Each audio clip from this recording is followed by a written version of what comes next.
नमस्कार सर्वांना. नमस्ते श्वेताजी. सर्वप्रथम भाजप महाराष्ट्र पॉडकास्ट सिरीजमध्ये आपले खूप खूप स्वागत. आज आपण एक महत्त्वपूर्ण चर्चेवर आपण एक डिस्कशन करणार आहोत, ते म्हणजे नारी शक्ति वंदन अधिनियम. श्वेताजी, आप एक इंजीनियर हैं, आपने MBA भी किया है और आपने सॉफ्टवेयर कंपनी भी चलाई है. तो आप राजनीति में कैसे आना हुआ आपका, और भाजपा में आपका ये सफ़र कैसे शुरू हुआ? देखिए, बचपन से हमें एक लोकोक्ति सिखाई गई कि अकेला चना भाड़ नहीं फोड़ सकता, और कहीं ना कहीं हम सबको इस बात का विश्वास था कि अकेले तुम कुछ नहीं कर सकते. मैं 2007 में एक ऐसे व्यक्ति से मिली जिन्होंने मुझे ये विश्वास दिलाया कि एक अकेला व्यक्ति यदि चाहे तो सब कुछ बदल सकता है. उन्होंने मुझे एक विधान एक निशान पर विश्वास दिलवाया. उन्होंने मुझे बताया कि एक राष्ट्रगीत चलता है और पूरा भारत एकजुट हो जाता है. एक छोटा सा तारा होता है लेकिन बड़े से जहाज को रास्ता दिखाता है. ये व्यक्ति श्री नरेंद्र मोदी थे और मुझ जैसे अनेक लोगों के प्रेरणा स्रोत बने, और मुझ जैसे अनेक लोगों ने अपना उद्योग, अपना परिवार छोड़कर देश की सेवा की शुरुआत की, क्योंकि श्री नरेंद्र मोदी जी ने हमें प्रेरणा दिया कि भारत की गरिमा को, खोई हुई गरिमा को यदि वापस लौटाना है तो सबका प्रयास लगेगा. 2011 में मेरी मुलाकात श्री देवेंद्र फडणवीस जी से हुई. उनका मानना था कि जब तक अच्छे लोग राजनीति में नहीं उतरेंगे तब तक गलत लोगों का चयन होता रहेगा. शिक्षित लोगों को राजनीति में उतरना पड़ेगा, समय लगेगा लेकिन उतरना ही चाहिए. मैंने उन्हें अपना गुरु बना लिया और राजनीति में उतर आई. लेकिन यदि मैं भारतीय जनता पार्टी में नहीं होती, क्योंकि भारतीय जनता पार्टी ने मुझसे आज तक मेरा नाम, मेरा आडनाव, मेरा क्षेत्र, मेरे पिताजी का नाम कभी नहीं पूछा. उन्होंने मुझे अपॉर्चुनिटी दी, मौका दिया, मुझे सक्षम बनाया और केवल मेरी काबिलियत को देखा. ये भारतीय जनता पार्टी है जहां एक आम कार्यकर्ता अध्यक्ष बन सकता है. ये सपना दिखाया. आज इस पूरे विश्व की सबसे बड़ी पार्टी का नेतृत्व एक 45 साल के नवयुवक कर रहे हैं, नितिन नवीन जी, जो एक छोटे से शहर पटना से आते हैं. हमारे रविंद्र चौहान जी, जो बिल्कुल भी राजनीतिक क्षेत्र से नहीं थे, वो आज हर घर में रवि दादा बने हुए हैं, क्योंकि उनके पीछे भारतीय जनता पार्टी सशक्त रूप से खड़ी रही. आज वो हमारे अध्यक्ष हैं, मंत्री रहे, और आज वो हम जैसे लोगों के पीछे खड़े हैं, क्योंकि हम सर्वसाधारण घरों से आते हैं. लेकिन हमारे दिल में, मेरे पिताजी फौज में थे. जब भी मैंने उनकी वर्दी देखी ना, तो बचपन से दो ही चीज़ सीखी है कि किस तरीके से मिट्टी पर, इस देश की मिट्टी पर आप मर मिट सकते हो, और किस प्रकार से सेवा भाव से आप इन देश के लोगों के लिए काम कर सकते हो. भारतीय जनता पार्टी ने हम में वो जज्बा देखा और मौका दिया, और इसीलिए मैं इस परिवार में शामिल हो गई. बिल्कुल. जैसे कि आपने कहा, नरेंद्र मोदी जी के इसी नेतृत्व में और देवेंद्र फडणवीस जी के इसी नेतृत्व में आज 21वीं सदी में फाइनली नारी शक्ति वंदन अधिनियम बिल पास होने जाने वाला है, जहां 33% रिजर्वेशन महिलाओं को मिलने वाला है. आपको इस बात को लेकर आपके क्या विचार है? देखिए, आप भी एक महिला हैं, किसी की बेटी होंगी. एक बेटी ना अपने पिता से बहुत पास से जुड़ी होती है, और अगर आप देखेंगे कि कोई महिला अगर सशक्त रूप से खड़ी है तो उसके पीछे उसके पिता का हाथ ज़रूर होता है. ये विश्वास रहता है कि मुझे कुछ हुआ ना तो मेरे पिताजी ज़रूर आएंगे. आज इस पूरे देश में हर एक बेटी को विश्वास है कि एक पितृतुल्य व्यक्ति नरेंद्र मोदी उसके पीछे सशक्त रूप से खड़ा है ताकि उसको उसका हक मिल सके। एक बेटी के हक के लिए पिता कुछ भी कर जाता है, कुछ भी कर जाता है, और पिता अपना सर्वस्व न्यौछावर करता है कि उसकी बेटी खुश रहे। और आज मुझे लगता है कि इस देश में हर महिला को वो पिता मिल गया है, और इसीलिए मुझे इस बिल के बारे में, इस नारी शक्ति अधिनियम के बारे में हमेशा यही लगता है कि 27 साल से महिलाएं अपने हक के लिए, क्या आपको पता है कि जब 1952 में पहली बार संसद की रचना हुई तो 22 महिला चुन कर आई थी, सिर्फ 4%, और आज हम केवल मात्र 13% हैं। मुझे एक और चीज बहुत बहुत सशक्त रूप से लगती है। एक ऐसा देश जो अगला विश्व गुरु बनने जा रहा है, उस देश के पुरुष कैसे होने चाहिए। आज संसद में लगभग 543 मतलब 543 सीटें हैं, जिसमें से 3 खाली हैं। इसका मतलब 540 सांसद हैं, जिसमें से 74 सांसद महिलाएं हैं। तो आप ये समझिए कि 376 पुरुष ये चाह रहे हैं कि इस देश की महिला को समान अधिकार मिलना चाहिए, उनके साथ कंधे से कंधा मिलाकर उनको उस सांसद में जगह मिलनी चाहिए। इस देश को प्रगति से कोई रोक नहीं सकता, इस देश को विश्व गुरु बनने से कोई रोक नहीं सकता, क्योंकि यहाँ के पुरुषों ने ये ठाना है कि महिलाओं को जगह बनाकर दे दी है। श्वेता जी, जैसे कि आपने कहा कि 13% महिलाएं फिलहाल संसद में हैं, पर इस बिल के बाद 200 से ज़्यादा महिलाएं बिल इस पूरे संसद में आगे बढ़ने वाले हैं। तो ये जो अधिनियम है, ये लागू होने के बाद 2029 के चुनाव में क्या असर पड़ेगा? देखिए, 1952 में जब 22 महिलाएं चुनकर आईं, ये 22 महिलाएं कौन थी? ये मंजीत कृपलानी जैसी महिलाएं थी, जो राजनीतिक परिवारों से आती थी, जो सक्षम परिवारों से आती थी, जिन्होंने हमारा फ्रीडम मूवमेंट ये ज्वाइन किया था। ये वो महिलाएं थी।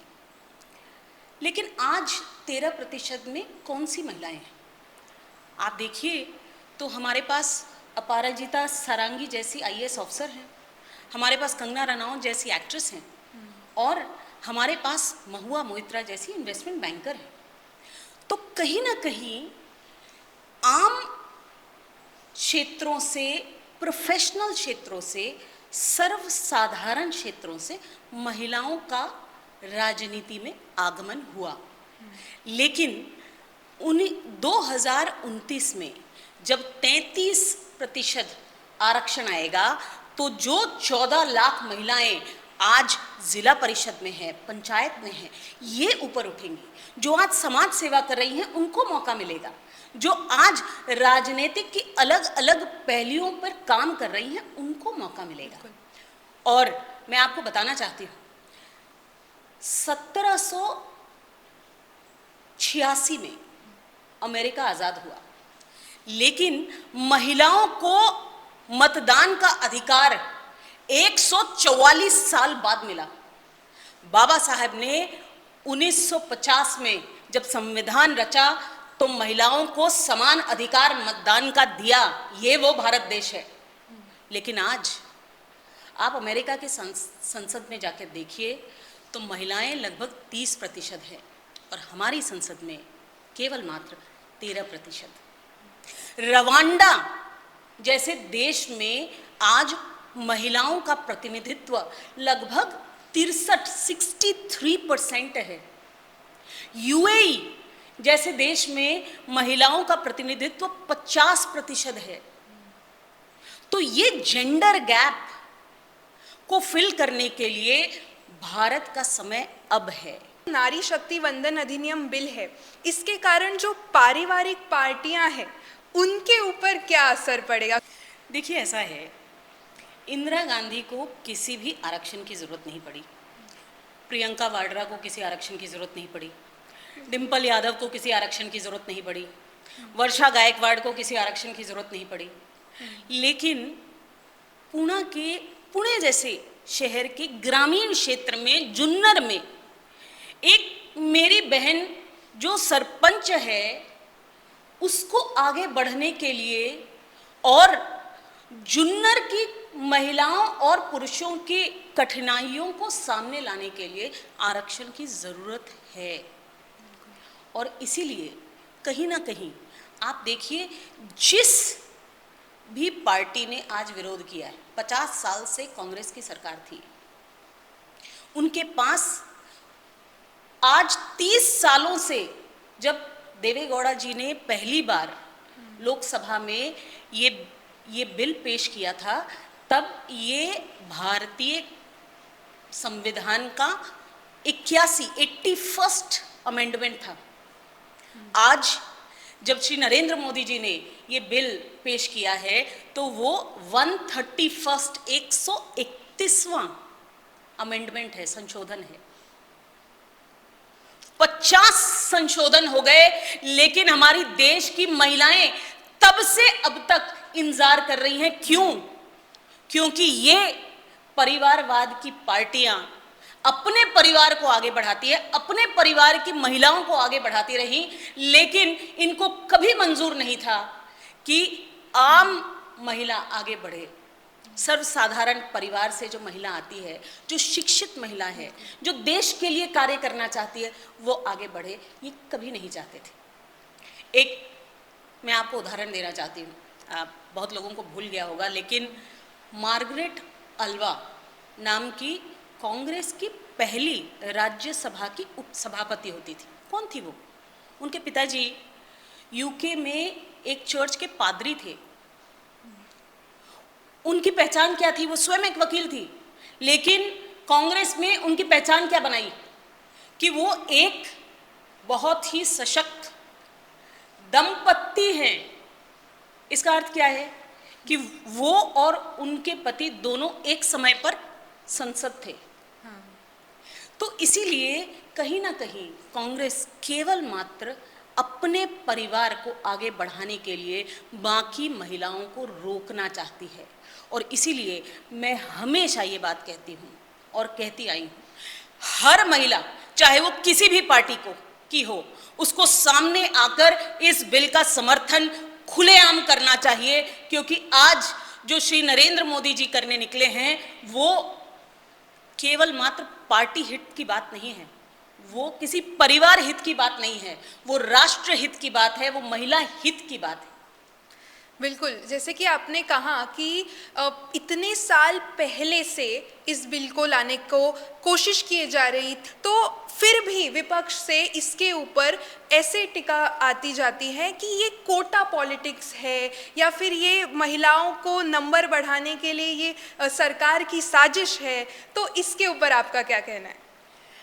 देखिए, ऐसा है, बाबा साहेब ने संविधान लिखते हुए बहुत सारी बातें कही, लेकिन उसमें मेरी सबसे फेवरेट बात जो उन्होंने कही है वो क्या है? वो है रिप्रेजेंट द अनरिप्रेजेंटेड।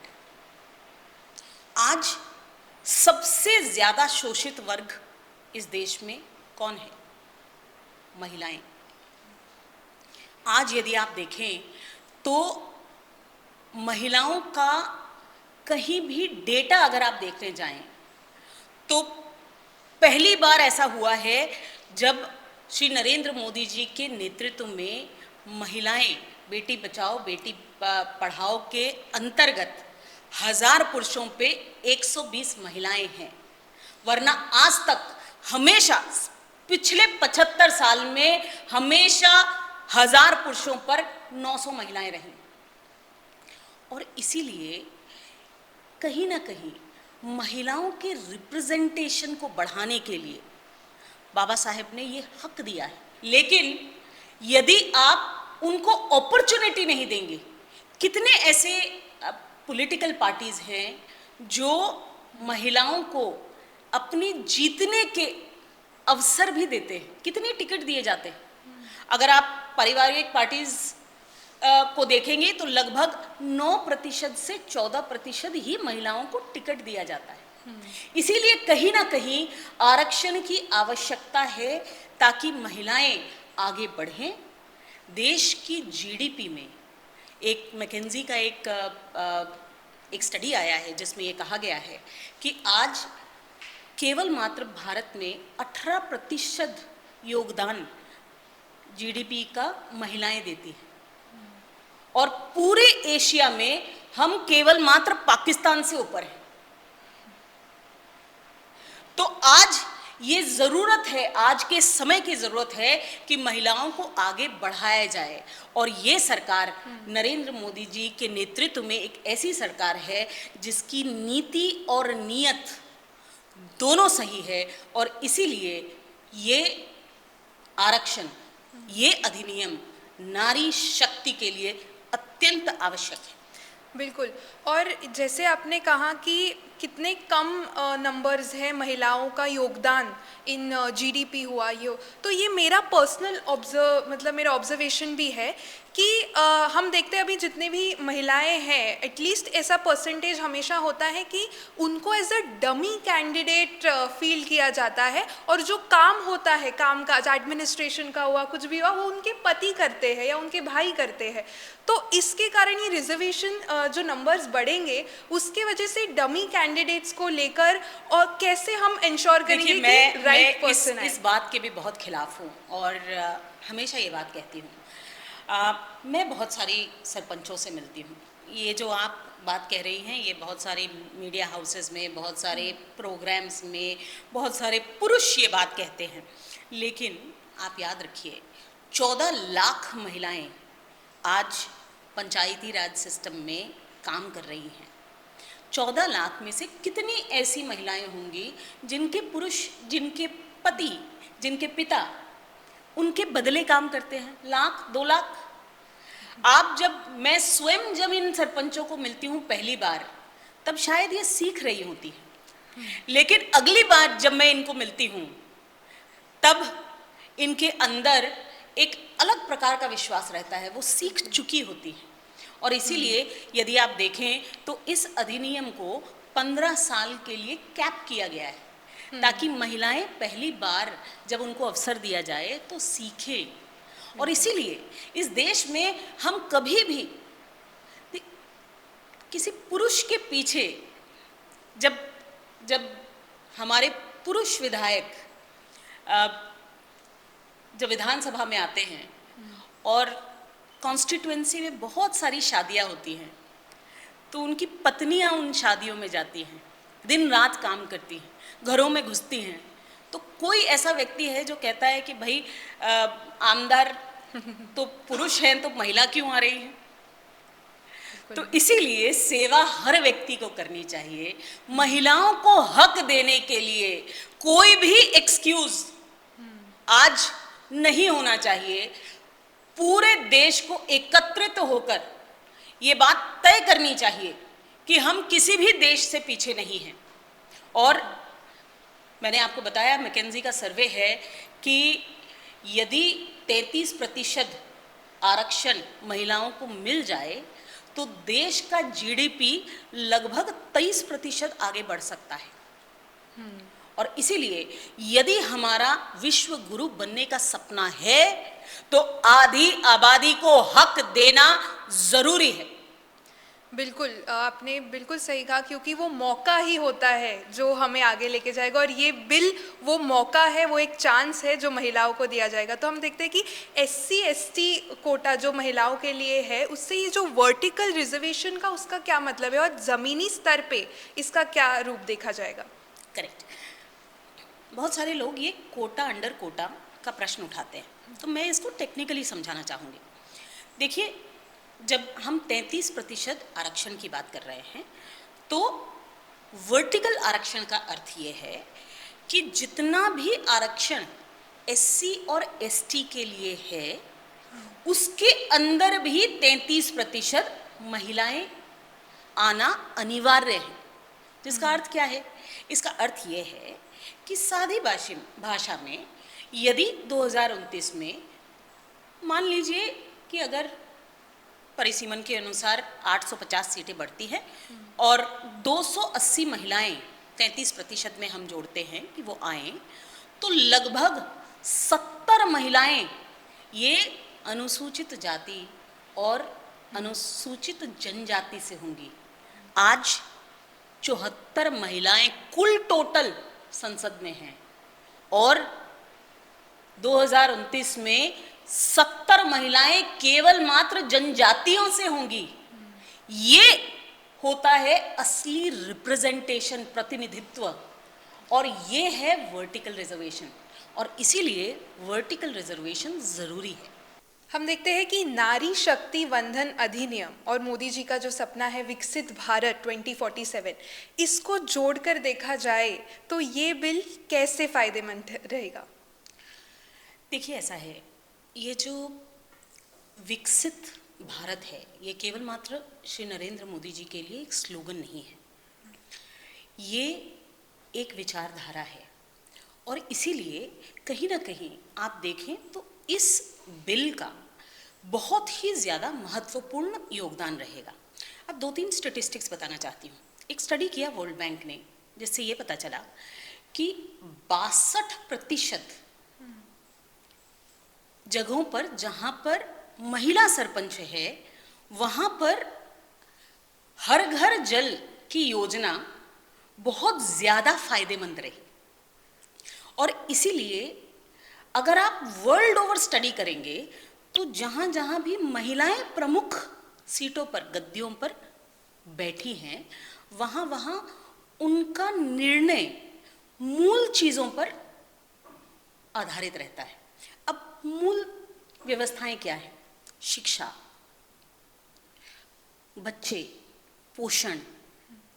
और इसीलिए कहीं ना कहीं आप देखेंगे कि जिन राज्यों में, जिन क्षेत्रों में महिलाएं एम्पावर्ड हैं, डिसीजन मेकिंग कर सकती हैं, जिन घरों में महिलाएं एम्पावर्ड हैं, वहाँ पर पूरा का पूरा जीवन शैली और जीने का स्तर ऊंचा उठ जाता है, लिविंग स्टैंडर्ड जिसे कहते हैं अंग्रेजी में।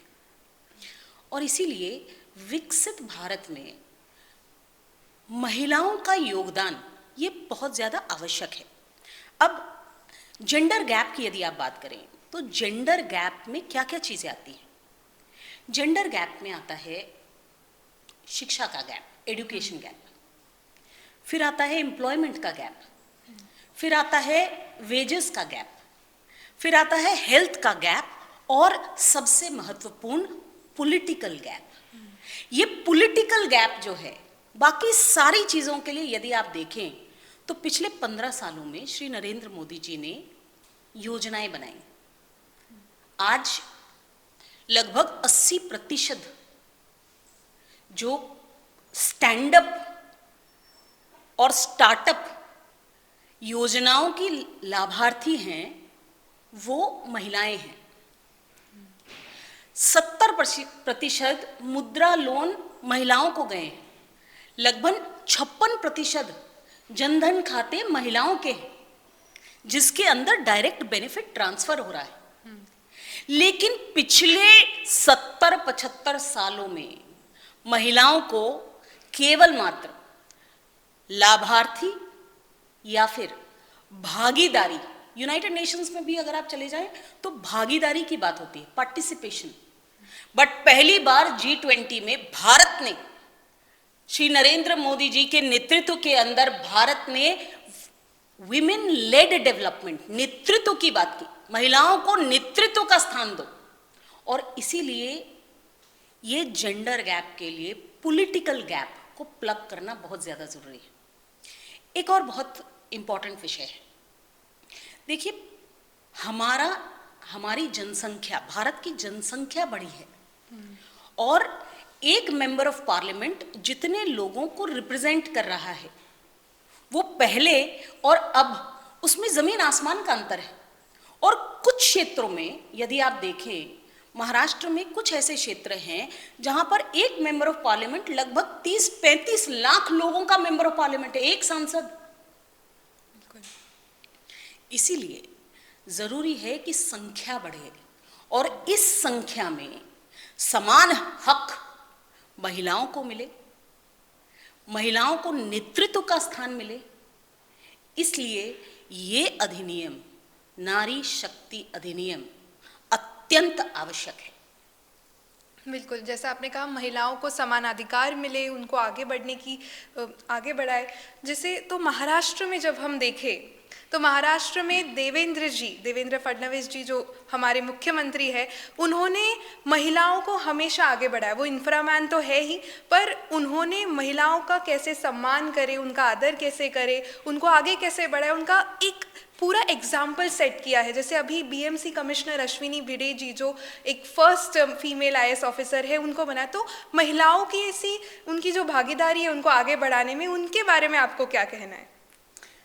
पहली बात मैं आपको कहना चाहूँगी कि हम महाराष्ट्र की धरती पर हैं और महाराष्ट्र की धरती यदि किसी नेतृत्व को याद करती है तो वो छत्रपति शिवाजी महाराज का नेतृत्व था, जो लोक कल्याणकारी तो था ही लेकिन समाभावी था।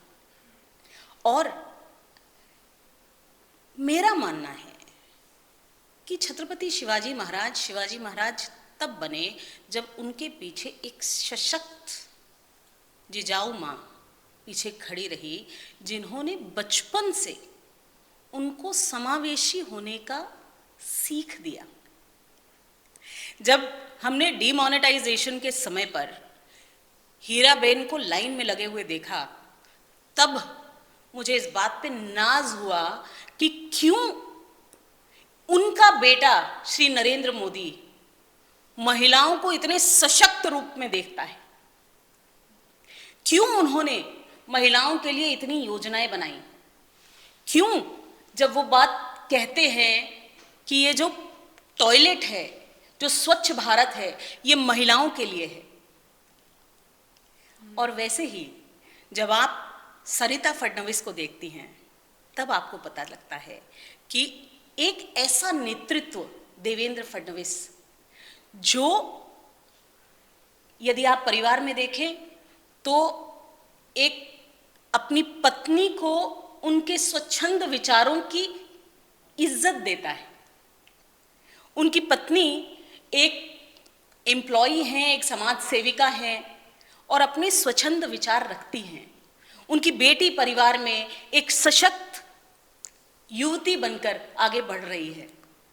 और उसी तरीके से अभी आपने बीएमसी कमिश्नर का नाम लिया, महिलाओं को मौके की जरूरत है। एक ऐसा व्यक्ति जिसके पीछे सशक्त महिलाएं खड़ी हों, जिसकी सीख अच्छी रही हो, जो अपने आप में स्वावलंबी हो, समावेशी हो, वो हमेशा ही महिलाओं को समान हक देगा। और यही देवेंद्र फडणवीस जी की सरकार ने महाराष्ट्र में दर्शाया है। आप शुरुआत से अंत तक देख लीजिए, सिर्फ बीएमसी कमिश्नर नहीं, पहली मुख्य सचिव सुजाता सोनिक जी बनी, पहली डीजीपी रश्मि शुक्ला जी बनी।